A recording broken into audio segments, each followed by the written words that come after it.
Quand les cartes perforées ont changé le cours de l'histoire, le rôle oublié d'IBM pendant la Seconde Guerre mondiale, et si derrière l'efficacité froide de la machine nazie se cachait une innovation venue d'Amérique, l'histoire méconnue d'IBM et de ses cartes perforées utilisées par le régime nazi soulève des questions troublantes sur la frontière entre progrès technologique et responsabilité morale.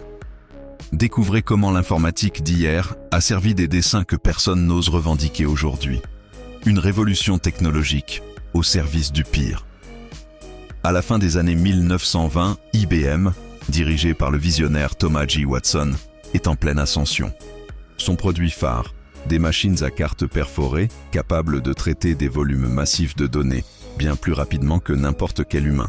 Lorsque le régime nazi accède au pouvoir en 1933, il trouve dans cette technologie un outil inespéré pour mettre en œuvre ses politiques de recensement et de contrôle social. La filiale allemande d'IBM, DEOMAG, Deutsche Hollerith Maschinengesellschaft, passe sous le contrôle étroit du siège américain, tout en collaborant activement avec le régime. Les machines d'IBM permettent d'identifier, de classer et de traquer les juifs, les roms, les homosexuels, les opposants politiques, avec une précision redoutable. Des punch cards pour organiser la terreur. Les cartes perforées ne servaient pas seulement à compter. Elles enregistraient des informations personnelles, origine ethnique, religion, profession, adresse, statut marital. Tout ce qu'il fallait pour classifier et optimiser la déportation. Dans les camps de concentration eux-mêmes, notamment à Auschwitz, des systèmes de cartes IBM adaptés permettaient de gérer l'arrivée des déportés, leur affectation au travail forcé et même leur sort, exécution ou exploitation. Un ancien employé de DEOMAG, interrogé après la guerre, a révélé que chaque camp majeur disposait d'une unité Hollerith, équipée pour traiter les flux de prisonniers comme une gigantesque chaîne logistique. Thomas J. Watson, le prix de l'ambiguïté.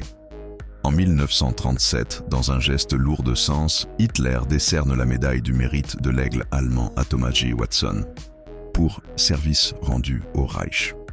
À cette époque, Watson est encore salué aux États-Unis comme un pionnier industriel. Ce n'est qu'avec l'entrée en guerre des États-Unis en 1941 que la situation devient intenable. Sous la pression publique, Watson rend sa médaille et IBM commence officiellement à se désolidariser du régime nazi. Mais sur le terrain, DEOMAG continue de fonctionner, bénéficiant d'une relative autonomie, et ses machines, elles, continuant de tourner. Un héritage enfoui sous le progrès. Après la guerre, IBM n'a jamais été officiellement inquiété pour ses activités en Allemagne.